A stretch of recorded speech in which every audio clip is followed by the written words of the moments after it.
Welcome to Diary of a CIO, a podcast that I'm creating to give insights into the CIO community across Australia. My name's Sam.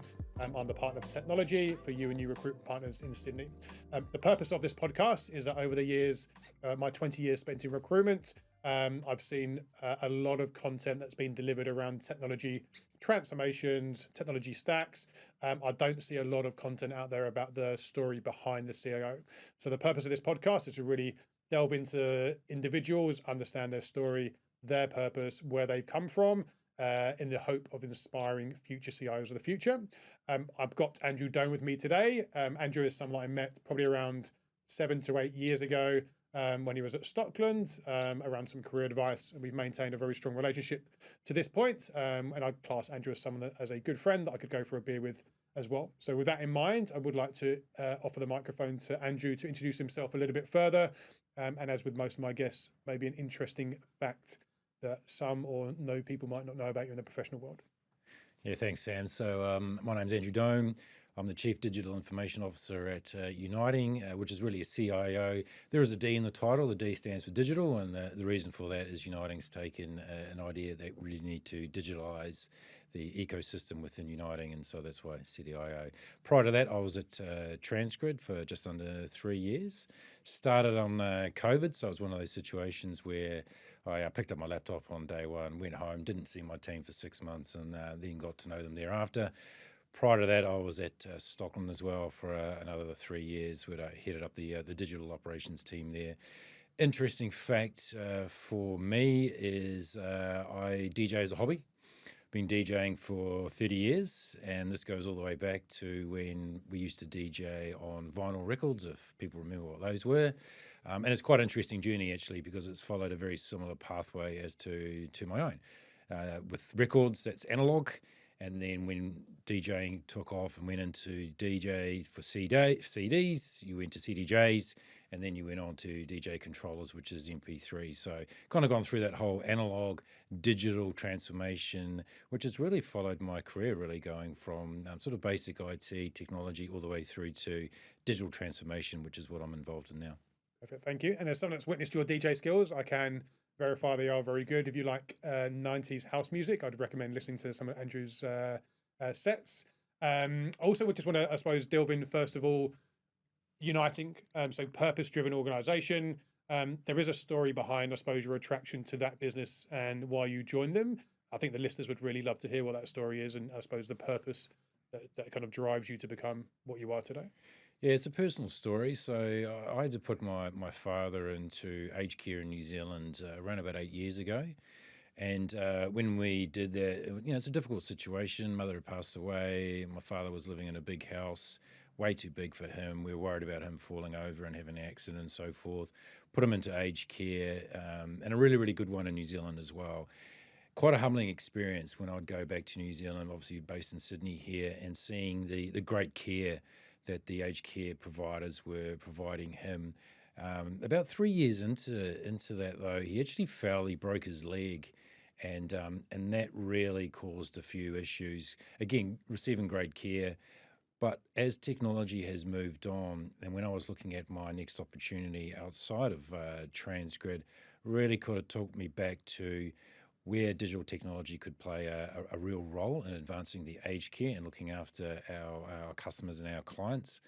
Now, we are now looking at things like digital twins, and digital twins can map and model the sort of the bathroom, the environment in a aged care environment. And I just look back and think if that technology was around about 5 or 6 years ago, that could have probably prevented a fall. My dad might not have broken his leg, and we could have been in a better position. So really attracted me to the aged care sector, seeing how amazing people are that work in that sector, and then applying the digital technology that is available now to that sector. There's just unlimited opportunities. So when I was looking for my next role, thinking about it, it was an aged care sector. That's really what I wanted to get involved in. Perfect. That's a great story. I think a lot of people don't understand how technology can improve. And the aged care sector, people think of probably aged care and the carers that look after them, but technology, like in most industries, can play a really key part in terms of not only the people within the organizations, but the workers and also the families and members of people that have those people in the aged care situations. So in the, I suppose, your perspective, what are the biggest opportunities to apply technology to the aged care sector that would get great returns in terms of quality of life for the people in them, but also the quality of care for the people that work there, and then also the families enabling that connection through technology to their loved ones.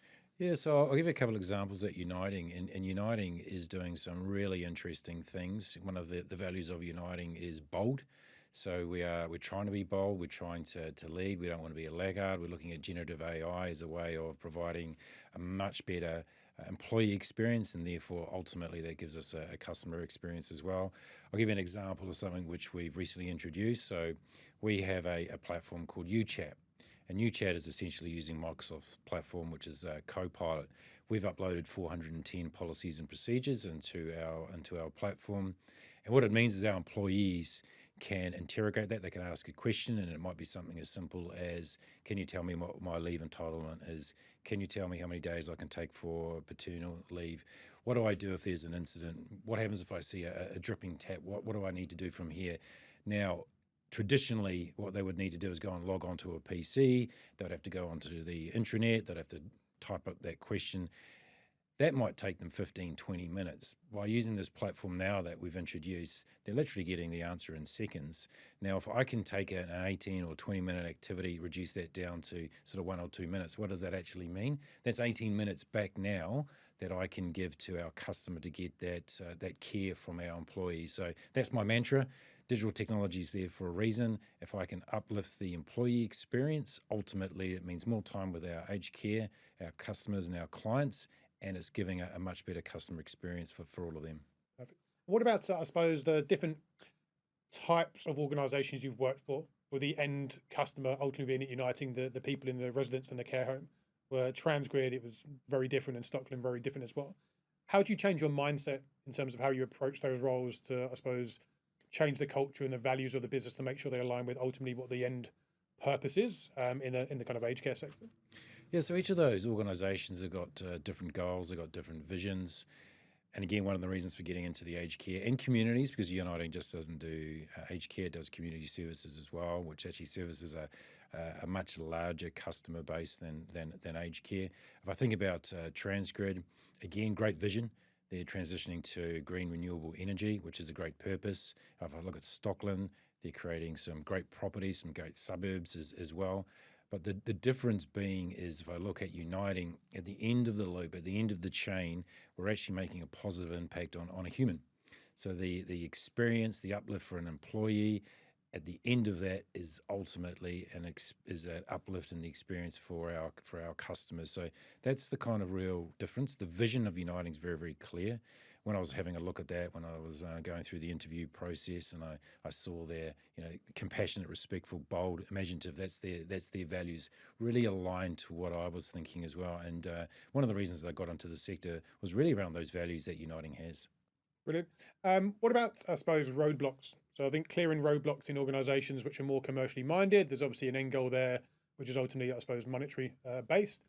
Different type of, I suppose, end goal in Uniting. How do you overcome roadblocks in that environment, and how do you sell, I suppose, the passion, the desire to help people at the end of that process to people that maybe don't understand or their values don't align to the values of, say, Uniting? Yeah, it's an interesting one. So, look, there are roadblocks. People will probably look at non-for-profits and think there's not a lot of money. You're really going to have to buy the cheapest of the platforms. Not quite the case. And in fact, Uniting's actually done a great job in investing in some fairly solid and reliable and scalable platforms. Where I see the opportunities is you need to partner up with some organisations that are strategic and have the same vision as you. I'm giving an example. Microsoft, they have an area within Microsoft called TSI, which is Technology for Social Impact. Now, that area is a small area, 20 employees within Australia. They give us exceptional pricing because we are a non-for-profit, but also what they also enable us to do is create and work with them in an incubation lab. And that Copilot example I gave you before, that was a real partnership with Microsoft to deliver that. So UChat came out of there. We've got some additional incubation activity, which we've done in the past. In fact, we've just received a couple of awards around our augmented reality glasses, and that was an incubation lab as well, which was with Rareware Viewer and also TeamViewer. So real good opportunities to partner up with some strategic people. So it's really looking around, looking at our opportunities, working with those strategic partners. Again, different visions compared to an organisation like Transgrid's. 5 super funds throughout the world own that, or with Stockland, which is publicly listed. So you're really looking at dividend returns to shareholders there. But if you can align yourselves with those strategic partners with a very, very similar vision, like TSI, like Microsoft, you can get some amazing outcomes. It's quite interesting. So I do a lot of work in the NFP space, and I enjoy recruiting for NFPs because you're putting great people into great organizations that make a difference to people's lives. The common trend I have across the board from CIOs in the not-for-profit sector is that we don't want to be known as charities because the stigmatization comes with charities, as you said, no money to spend, low cost, like really delivering the absolute basic. Their mindset is we're not a charity, we're a commercial organization, but every dollar that we spend on anything that isn't serving the customer and the ultra communities is $1 less that we have to provide to them. So it's more about just a different mindset in terms of making sure you're spending your money in the right way, on the right technology and the right tools, but at the same time, a very much commercial environment. Is that something you agree with? Yeah, 100%. So, we still have a P&L. We look at ourselves as a normal organisation where we're managing that P&L like any other company or organisation does, and we want to get the best value out of there as well. So, like I said earlier, it doesn't mean we have to buy the cheapest. We just have to be very strategic about the platforms and the partners that we align ourselves to. So that was a real eye-opener for me coming in. I didn't know what I was getting into. I didn't know if I was going to walk into an organisation where we had operational issues, we had P1s, priority one issues that we were dealing with every day. Touch wood, we don't do that. I haven't had to deal with that. And that means it's given us the right to innovate on the side. So really good investments made previously, partnered up with some really good strategic partners, and that alliance is now paying off, buying us that capability to actually go and innovate now as well in parallel. Amazing. Thank you. Mindset. So I think getting out of bed in the morning, getting excited, getting to work and having a great day, a lot of that is down to mindset. How do you compare your mindset, the likes of Stockland, in terms of doing a great job there, great job at Transgrid, to a great job? What's the difference in mindset that I suppose quite closely linked to the purpose of your role and the purpose of you being there? Comes from the top. So, and I'll call it our CEO, Tracy Burden, absolutely great leader. She's very, very clear on the vision. She's a people person. We've got a clear vision of where we want to go. We've got a 10-year plan. When I came in last year, we were about 18 months into that 10-year plan. We reviewed it. We've made some changes on that. We've now created our digital strategy on the basis of that, because you've got to bear in mind, any digital strategy in digital technology or in IT is really just an enabler for the corporate or enterprise strategy to be realised. So very clear vision. We've got some target, we've got some KPIs that we want to meet. We want to double our client base by 2032. We want to service 200,000 people by 2032. We're currently servicing 132,000. When I joined, it was about 112. So in the last 12 months, we've increased our customer base by 20,000 people. So having that clear vision, something to work towards, and having that strong leadership from the top makes it exciting. It means when I wake up every day, there's a leader that I want to work for. I've got a great CEO as well. We've got a great director team, and we've got a very supportive board. When we present to the board, they're encouraging. They want things to happen. They want us to look at generative AI. They see the value of it. They see the operational efficiencies. But more importantly, they see the value of generative AI, the impact it's going to have on our employees, the time it's going to give back in their day to look after our customers. So having all of that support means we can make a real difference, and I get excited about it. I tell my team, they get excited about it, and we're all working towards that common goal. And talk about team there, which is really important. Having a great mindset yourself is essential. I think having creating a strong mindset of the people around you as well is also essential, but can be a lot more difficult because you don't have the control of their minds. What tips would you give people to listen to this podcast around creating a really good mindset in an organization, potentially where you've come into an organization, the team's not yours, you haven't hired them, you haven't kind of coached and mentored them, and you've come on board?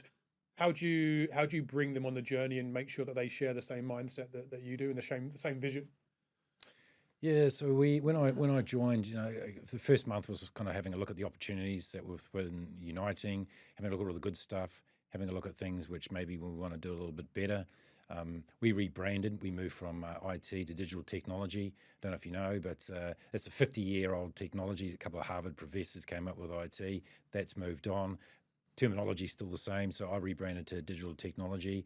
We refreshed, so we created a new IT operating model to better align with the 10-year strategy and what we want to achieve as an organisation. And then re-energize was the third part of that process. And the re-energize is look at where we are.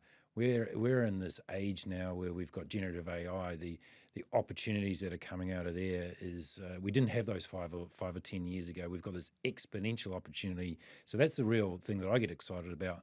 So many things that we can do in that space. So many things we can do in terms of uplifting our employee experience and ultimately our customer experience. And it's putting that into our employees' heads. Look at all the opportunities. Think about where we can apply this new technology. That gets me excited.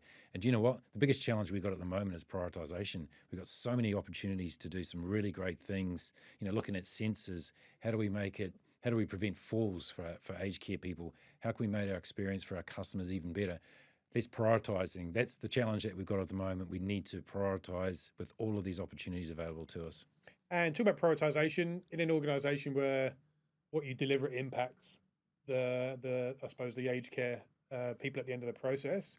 How do you prioritize? How do you work out what's the most urgent when you, I suppose, can see that every single one of those activities would get a better result for the residents in the aged care provider? Yeah, we work with our directors. So we've got strong external-facing customer directorates. So we've got senior services. Now they are our aged care. 7,500 people work in that space, and we service about 10,000 customers. We've got communities, less people working in that space, but they service 120,000 customers and clients. So we kind of sit down as a group. We look at what they want to do, what their objectives are. We then align our digital strategy to that. And then we just look at the benefits. Where do we want to invest? What are the benefits that we're going to get out of it? How can we really change people's lives by introducing technology? And doing that actually comes up with a list of priorities that we work on. So really collaborative approach, working across all of those directorates. And then we look at the enabling functions. So the people that work in finance, the people that work in people and experience, the people that work in digital technology. What can we do to improve the employee experience for them as well? So it's a really collaborative concept at Uniting. We sit down together, work through that, and that's really how the prioritization works. You shared a few stories with me outside of this podcast around taking time to actually go and visit some of these centres and understand that, I suppose, the staff and what they need from a technology perspective. Do you think that's essential for any CIO coming to your role to be on the front line and spend time in the business? Absolutely recommend it. You need to get out on site. You need to understand your customers. So, your customers are internal, which are your employees, and your external customers are the clients and customers consuming those services in aged care and the community sector. I'll give you an example. I walked in on my first site visit, I think it was week 2, walked straight into a dementia ward within one of our aged care areas, very close to where we are from here. And it was a dementia customer. That dementia customer asked me 3 questions. They said, "Who are you? What do you do? And do you know where my wife is?" And so I said, "My name's Andrew Dome. I work in IT, fix PCs. That was the easiest way to explain it at the time. And I don't know where your wife is, but the really good staff here will be able to tell you that." And the reason I answered that third question is that question was the same question my dad asked me years ago when my mother had passed away. I knew he had dementia. I knew what was happening, and I could just see how it played out. I looked at how the staff on site then dealt with that dementia customer. They calmed him down. They got him a cup of tea. And this is probably a scenario that's going to play out like 3 or 4 times every single day for a number of days and even a number of weeks. Really humbling experience. But it also gave me a really good indication of what we could do for digital. I asked them what would happen with this particular person. And they said, well, this will end up being an incident because there was a little bit of things going on with that customer. They had some shared PCs. They would have to type up that incident into our system, our incident system.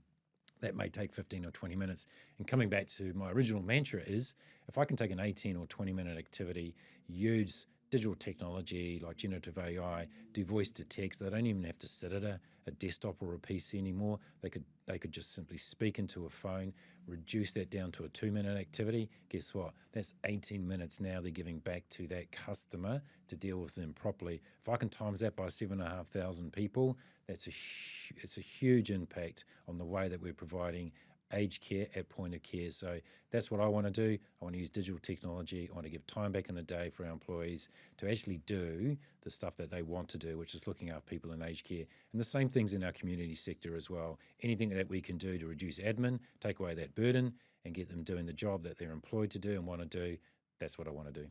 It's amazing how, I suppose, technology can impact so many people in so many different ways. And I think being at that front line and experiencing that situation, definitely you can tell by your tonality and the way you're talking, it really does drive you and drives your purpose as well. How do you translate that to your team? So you're my experience of kind of recruiting for you and recruiting into businesses where you've been a leader, feedback has always been incredibly positive about your leadership style and how you bring people on the journey with you. How do you learn that? I mean, no one wakes up a good leader, no one's born a good leader. What was your journey to becoming the leader you are today? And what advice would you give people who maybe listen to this podcast who want to become good leaders of the future? It's just experience. Experience is learning from situations. You know, when you start off, I've been in this game for sort of 30 odd years and dealt with everything from project delivery to operational issues to dealing with difficult stakeholders, difficult employees, and you've got to deal with it all. But I'm a fairly relaxed type of person. I understand you've got to be pragmatic. You've got to make decisions. I'm very data oriented. So if I want to make a decision, I need the data. So someone tell me what the data is, tell me what the situation is, let's sit down. And at the end of the day, no one turns up to work, or very, very few people turn up to work and don't want to do a good job. They're all trying to get a common goal. It's understanding that everyone is different. We've got people that act differently, they behave differently. Their skill set may not be dealing with stakeholders. It might be on the technical side. And it's just understanding that and then pivoting them towards those skill set, which is important to them. So that's what I try to do. Yeah, I think you have to be a good listener as well. It's not all about talking. You can't just talk over people and have your view. Challenge. What I say to my team is I'm all about continuous improvement, look at opportunities to improve the way that we're doing things. Challenge what I say. If you don't think I'm doing the right thing or saying the right thing, challenge. I'm up for it. Let's have a look at it. And again, coming back to some of those things that came out of some of the tours that I've been on, fail fast and move on. That's all acceptable. So that's kind of the key things for me. And I think just have some fun. We all turn up to work. We're there for a number of hours during the day. Let's do a good job, have some fun while we're doing it, and enjoy each other's company. And have you seen over the last couple of years leadership styles change? I think speaking to other leaders in the technology world, I think COVID changed the mandate around leadership from purely being around process and activities and doing a job pre-COVID. So I think bringing the health and well-being and mental well-being of your team a lot more to the forefront. Have you seen your leadership style change over the last couple of years as we came out of COVID, and it's more about the human element of leadership as opposed to the process and skill side of it? I think so. For me, and I've always kind of said this, and this may even be pre-COVID, but highlighted with COVID coming through, is for me, it's all about outcome-based. So if I've got employees that are producing some great outcomes and I trust the way that they do, then give them the flexibility, allow them to have that work-life balance. If they have to pick the kids up at 3 o'clock or drop them off at 9, so they're coming in late, that's completely irrelevant to me. It's all about outcomes. You do get the odd exception where maybe they're not doing that. And, we kind of do look at that to make sure that we are getting the outcomes that we need. So that probably has changed. There's more focus on that now. But for me, it's all about outcomes based and delivery. I've got some interesting ways of working as well. My team will tell you that I've got 2 young boys, so I get in pretty early into work, but I leave at 5 o'clock. And then I spend time with my boys. I pick them up. I take them to soccer training. I spend time with them before they go to bed. That may mean I jump on at 9 o'clock at night and I may do some emails for an hour. But I've actually got on my signature.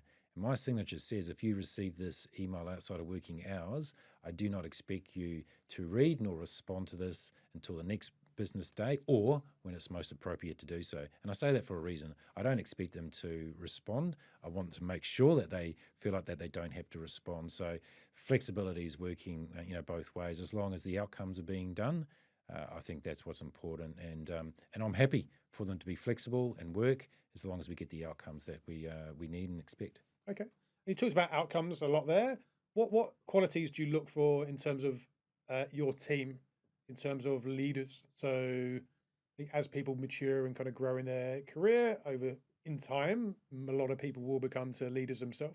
So if you're looking at your team, what do you look for in a leadership quality from people beneath you that you identify as future talent to be leaders in your structure? So I think what a good leader is, and what I actually look for, is we have problems, we have issues at work. Even though we've got a fairly stable and robust and scalable environment in terms of infrastructure and platforms at Uniting, which is great, there's still going to be issues. We work in an environment, things go wrong. What I look for in a leader is when they come to me, they can do one or two things. They can deal with that problem, come to me and say, had a problem, we looked at the options, here was what was the best case of action. This is what I recommended. The team implemented, and it was a result. Or if they haven't done that, they said, we've got an issue, got a problem. Here is what it is. Here are three options. Here is my recommendation. Just need your guidance. Just need your steer to recommend which is the right one if you're in agreement with what my recommendation is. So don't come with a problem and leave it. Mm-hmm. Come with a problem, provide some options, make a recommendation. And that's what I think a great leader is. Actually thinking more out of the box, not just coming with a problem and leaving and expecting that escalation path to work it out for them. Yeah. Is that something you applied to your own, I suppose, career growth as you became a leader as well? Yeah, I did. I've always gone with options, always gone with recommendations. More often than not, hopefully they've been the right ones. May have been challenged a few times, which is good. Mm-hmm. So I could have had a leader that turned around to me and said, have you thought about the fourth option? Hadn't thought about the fourth option. Thanks for letting me know about it. Having reviewed it now, I think that's a good option. Let's go with that one. So yeah, agree. There's always opportunities for other options to come in and review those and make the right choice. And are you a leader that comes in and likes to nurture and coach the people underneath you, or are you a leader that likes to come in and I suppose bring your own people on the journey with you? So I think there's two types of CIOs that I come across. There's people who go into organizations, look at what they've got, nurture, coach, and mentor. And there's other CIOs that come in, and I think they've got their trusted leaders from other organizations that kind of follow them around their career. Which camp would you put yourself in? So I've done both in the past. Mm-hmm. When I look at Uniting, I inherited a team of 102 FTEs, and I haven't brought in anyone from previous organizations. If I look at Transgrid, I did bring in people that I'd worked with previously at Stockland and Origin. So it just depended on the environment, what was going on, what were the programs of work that what had been happening. I think at Uniting, I've tried to do more of the mentoring side, so seeing the value of the people that may not have had the license to sort of speak up previously or put forward their ideas.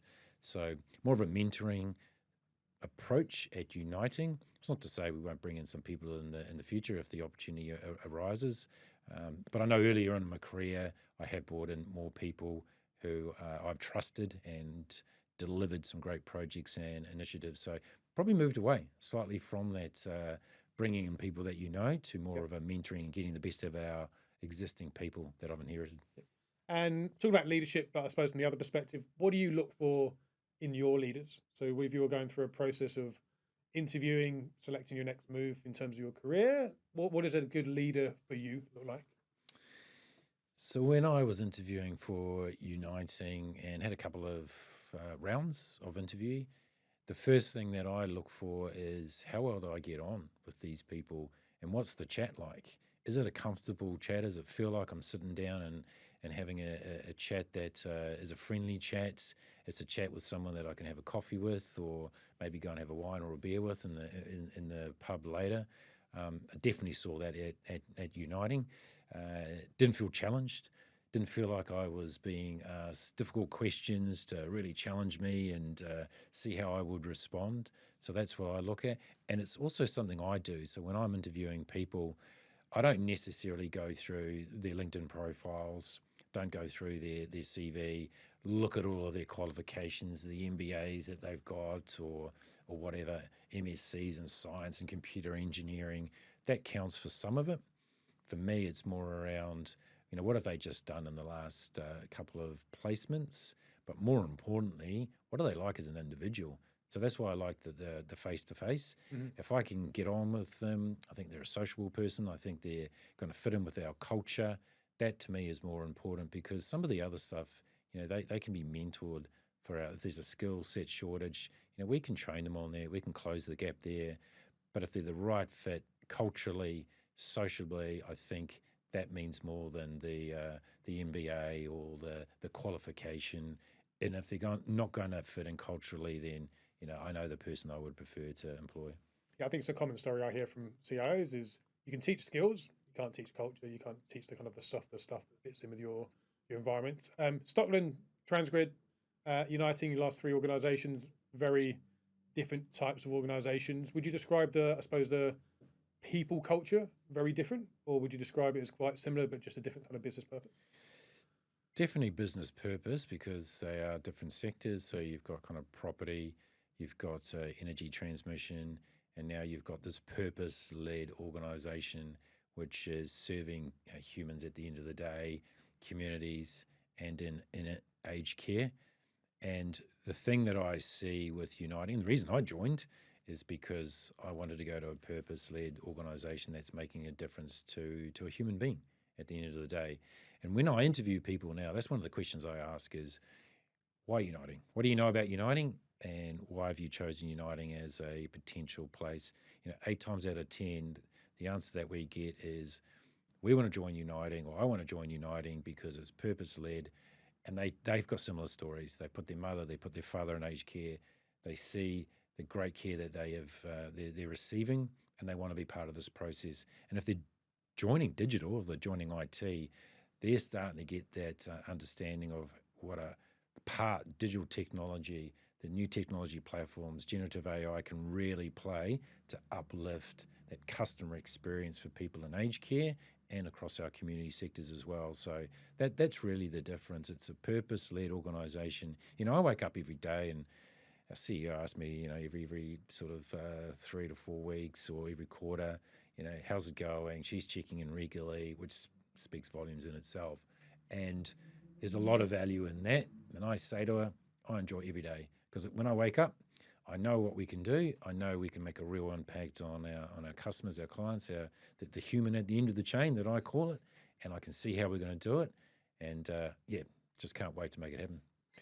Difficult question. How do you judge the impact you're having? If you look at ASX listed business, I suppose the impact is share price, dividends. How do you measure the impact that the end customer is having? It's quite difficult to, I suppose, assess that. How do you know you're doing a good job? How do you know the differences you're making are ultimately having the rewards you want?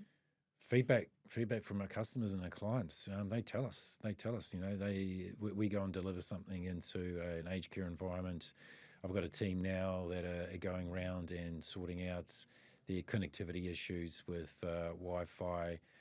Some of the services that we're doing, we're not actually supposed to be providing those services, and it can be something as simple as Foxtel in their room, but we're doing it because it might take 5 minutes per client, but it's making a massive impact on that client or that customer's enjoyment for the services that they are consuming. So we're doing it, so we hear it directly from them. So our intention is to get out to more sites, send the team out there, get them to understand the business more and make those differences. So that's the really cool stuff, is hearing it from the customers and the clients themselves about what an impact we're making.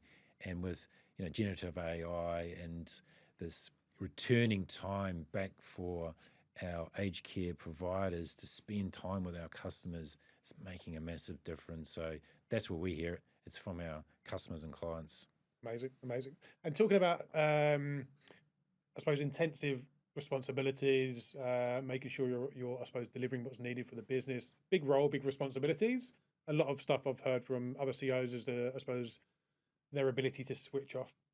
Do you find it difficult to switch off? I suppose when you're in a purpose-driven organisation and every change or every everything that you do will impact, as you said, the end customer's quality of life. Do you find it difficult to switch off and concentrate on your own life and your own family and your own friends? Always thinking about it. Mm. I'm always thinking about, because you're reading, I'm involved in an aged care network with these 23 other aged care providers in Australia. We're constantly discussing platforms, we're discussing vendors, we're discussing new ways of working, what we can do. So always thinking about, if we introduce that into Uniting, what would be the benefit of it? So can switch off in the weekend. I switch off. I go and watch the kids' soccer, throw a cricket ball on the nets in the summer. So I still do that, but there's always something in the back of your mind thinking, how can we improve things? How can we apply that new platform to Uniting? And ultimately, what's the benefit for our customers? But I do have downtime. I get involved in my hobbies. Yep. Used to do a lot of running, so that took up a lot of time, and it's about to get back into that again. So I'm looking forward to that. We talked around your passion for DJing at the beginning of the podcast, and I suppose the changes that the music industry has gone through during that time. What I think, playing in front of a massive crowd and controlling the crowd with the music, what have you, I suppose, taken from your 20s DJing to where you are today, like that you take into the corporate world? Is there anything that you would say that DJ's given you to make you a better leader in technology you are today? Probably reading the room. Yep. is the big one. So when you're DJing, you're playing music and you're playing tracks, it's really about the audience out there, and you can kind of assess the vibe. You can assess what people are doing, whether they're enjoying it, whether you need to change tracks. And if you think about going into a boardroom or presenting to a leadership team, those are two very different types of audience. So you need to change the narrative. Very much like DJing, you need to change the narrative by changing the tracks. If it's not working, you got to change it. Yep. And depending on the audience and where you're DJing to, that will actually have a big difference on the tracks you're playing. So if you're playing for a wedding, which I don't do, by the way, that's a why not? Oh, the wedding is the hardest gig going. I did it once for about 15 years ago for a friend. Yeah. And the thing is with weddings, demographics are dispersed. Yep. Very, very different crowds in terms of age and therefore wants and music types. And back in the day, that was vinyl. So people would ask for requests and they expect you're a bit like a jukebox and you have every single track that's ever been made in the history of music. So, and you don't. So very, very difficult gig. I tend to DJ for friends now, and typically the things like 50th birthdays, they're kind of all into the same music. It's an easier one to do. But, bringing it back to sort of the boardroom is your narrative is defined by that audience. You get questions from the board or the leadership team. You have to change tact pretty quickly, depending on what their questions are and answer. And it's no different from sort of DJing. Sometimes you have to change tact depending on what the vibe is and what people are seeking in terms of the next track that you want to play. Interesting, taking learnings from the turntable to the board table. What about people who struggle to switch off? In terms of building boundaries, it's not uncommon for me to hear about CIOs that get burnt out. And I think a lot of that is the demands of the business, and they struggle to draw a line between work and their own personal life and well-being. Is that something you've struggled with? Have you seen other people struggle with that? And what advice would you give to people that are potentially on the path to burnout and need to build those boundaries and barriers? Yeah, I've seen it. I've seen CEOs, I've seen friends that have probably spent too much time working and haven't drawn those boundaries. One of the boundaries that I try and put in place is, like I said, when I pick up the kids at 5 o'clock, my time between 5 o'clock to 9 is with them. So it's spending time, might be kicking a ball around, it's making dinner, it's getting them to bed, it's reading a book or whatever. They're asleep. That's when I can maybe turn back on and do another hour or so. So try and do that. In the weekends, again, that's dedicated family time. So it might be a bushwalk. It might be, a lot of it's actually around sport. So it's watching the kids play sport, taking them across town because they typically are playing in different areas. In summer, one of them's playing cricket, one of them's playing summer soccer. So it's just managing that. So the weekend times, try to absolutely make it dedicated to family or going away. Might be a trip to the Blue Mountains or wherever. So really focus on that. Focus on that time after school. So when they're asleep, they're not seeing that, dad's out there and working on the time when he should be spending with his boys. So yeah, try and keep those very separate if I can. And are you a big believer for that for your team as well, making sure no one's in the office till 9 o'clock at night, making sure people have got the right amount of downtime and making sure they get the right support to make sure that they're supported in terms of having their work-life balance? Yeah, and that's why I've got my signature. It says do not respond to this email at night, even if you see it here. The reason I do it is because I just want to keep on top of my emails and I want them to deal with it. Sometimes they respond at night and I respond back to them saying, please don't respond at night. This is fine to be dealt with in the morning. So for those people that I know who feel like they need to, I don't send the email at night. Yeah. I wait till the morning and send it to them. So I just change that narrative, change the way I work with them based on the person that I'm emailing. Yeah, I'm very much like you, early riser. I very rarely am in the office beyond 5 o'clock because I like to finish then, come home, kind of enjoy a bit of downtime, and then I log on afterwards and I kind of carry on working for a little bit longer in the evening. Someone once told me I used to send emails and calendar invites to people in my team on a Sunday afternoon because that's when I kind of just get through the admin. Yeah. And someone gave me some good advice: is don't do that, because your team will be sitting in the pub or sitting with their friends or sitting with their families, and they'll get an alert for a calendar invite, which means their mind is going into work mode. So I was taught, set them up, but don't send them, and send them on Monday morning so you're not invading people's privacy and outside of work time. And it didn't really resonate with me until someone said that to me, and I spoke to people in my team and they're like, yeah, we don't mind, but Sunday afternoons when we get those, we're thinking about work. So there's little things like that you don't necessarily think about. But I think different working practices and having respect for other people's space is really important, which you seem to do really well. Yeah, it's really good advice. So, I don't think I've ever sent a calendar invite on a Sunday for Just Monday morning at 9 o'clock for that very reason. Yeah. Get them to enjoy their weekend. It might be a mail. But if it's a Tuesday ask or request, that's fine. Do not expect them to return an email on the weekend. Thank you, Andrew. And I'd like to just have a recap of today's podcast and some key takeaways. I think we've spoken to Andrew today around purpose. So the drive from going from an organization into something that really matters to you, how to find that purpose, how to get that purpose to drive you, how to get that purpose to, I suppose, excite you, making sure you're spending time with the organization and making sure the outcomes are really aligned, and the passion behind that as well. Talking about mindset as well, how to build a really strong mindset, how to build a mindset in different types of organizations with different cultures, different purposes, and I suppose different end goals as well, and also leadership as well, which I think building a mindset and building purpose, being in a role where that's really important to you, it's also really important to communicate that to the people beneath you, take them on the journey with you as well. So hopefully today's podcast has been really, really useful for the people that are listening. Before we go, as always, I'd like to ask Andrew one final question, and that question is, what is one key takeaway or one key learning that you would give yourself maybe 15 years ago you'd wish you had known today? I would say stakeholder engagement and communication. And what I mean by that is there's different ways or different pathways that people come through to be C-suite, CEO, CTO. It could be strategy and architecture. They come through that pathway. They could come through a technical one. I came through project delivery, and then I went into operational roles. So I got a bit of flavour for all the different types. One of the key things that I saw probably about 15 years ago is all of that's great. But if you don't have great engagement with your stakeholders, you can have the best strategy in the world. But if you can't communicate it and it's not a strategy that they understand because your communication skills aren't great, it's not going to mean a lot at all. And you probably won't get that next step up.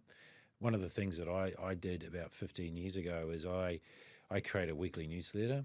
So it's an IT now branded digital technology because we've rebranded. Send it out every Friday afternoon. It gives a bit of a summary of what I've done this week, what my outtakes were. I call out any great achievements that the team have done. I get my direct reports to give me their high-level achievements. And it's really just a snapshot of all the good things that we are doing in IT or digital technology that the business doesn't normally see. We are doing all these great things. They may hear about a few things, but it's just a reminder that IT, digital technology is doing a great thing. And then I expand it out. Originally, it was just for my internal teams, the IT teams, to understand what the other areas within IT are doing, because sometimes they can work in silos and the DevOps team doesn't know what the operation team's doing, doesn't know what the project delivery team is doing, doesn't even know what the digital strategy and architecture team are doing. So they've all got visibility of what everyone is doing. And then I expanded it out to the business, so the heads of the senior leaders, so they can see at a glance. It's a one-pager, exactly what IT or digital technology is, and they really enjoy it. They've now got visibility that they never saw in the past. So my advice would be, if you can give the business that visibility, show them what they're doing, it's great stakeholder engagement, and they can see the real value of IT and digital technology as an enabler for the business. We're not just a cost center anymore. We're an enabler for the business to enable that their corporate strategy can be realized. So that would be my outtake. Okay. And I've heard that a lot from, I think, CIOs. PR and marketing is really important, making sure that you're broadcasting and communicating to the business around what your activities are and showing the value of it as well. Thank you for that. Thank you everyone for listening today. Please like, comment, share and follow. Always love to hear feedback around this podcast and what you'd like to hear in the next ones. Stay tuned for more content. Thank you.